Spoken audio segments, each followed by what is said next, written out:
It's one of my favorite things about winter now. My bones are warm and I love it. But I just woke up from a little nap and I got myself another idea for presentations. So I've been working on this. Well, the first engine we started on was a 251, and then I've just acquired a 218.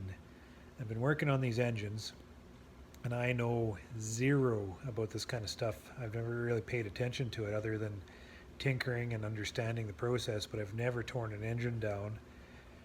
And I'm going to my machinist, and just so I don't sound stupid, I try to research as much as I can, as limited as much as I can. So I'm reading books, I'm watching YouTube videos, I'm finding some really interesting guys who just tear engines apart.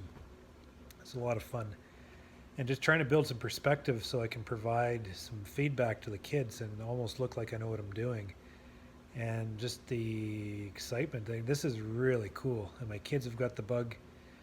My boy's already talking about fixing up the old 67 Dodge Fargo. He's got a slant 6. It's been kicking around the back forever. Costly, but I guess we can spend our money other places. But I'm listening to this guy talk as an engine head, and he's talking about hot rodding and just the pure essence of hot rodding and what it's all about. And I'm listening to this guy talk, and it's absolutely exactly what I believe in beekeeping. He's talking about to hot rod. The true nature of hot rod is, first off, understanding your vehicle, your engine, understanding its capabilities, and then exploiting it, taking everything you can to hone in on those efficiencies, kind of neutralize those negative aspects, and just focus on all those positive attributes of that engine and all those conditions and everything that needs to come together to be able to not only tune that engine in, but operate that engine to its maximum capacity, and measuring itself only against itself and its own capabilities. And I'm listening to this, I'm thinking, shit, this is exactly my philosophy on beekeeping.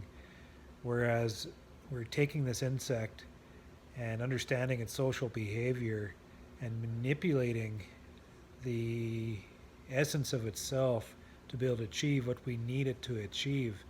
And just a pure fact of understanding this bug and using that understanding to then exploit its nature to be able to prove itself in amazing ways, honing on those efficiencies, and not only just manipulating the nest, but what we do as the beekeeper to build and operate that thing at its maximum capacity. Like, I'm looking at this and I'm hot rodding my beehives. This is really fun.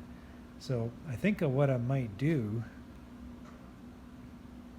Boy, I can make a presentation on this. This could be a lot of fun because there's a lot of things that I do very specific, very intentional, as I'm honing in on all those certain aspects of those bees and their behavior throughout the entire year, just to gain the edge all over the place. All these little, tweaks to bring those little advantages ahead, and all together it becomes something quite substantial.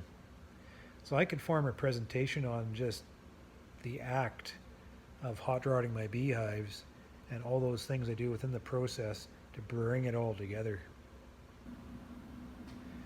My great uncle Wardy used to take an afternoon nap.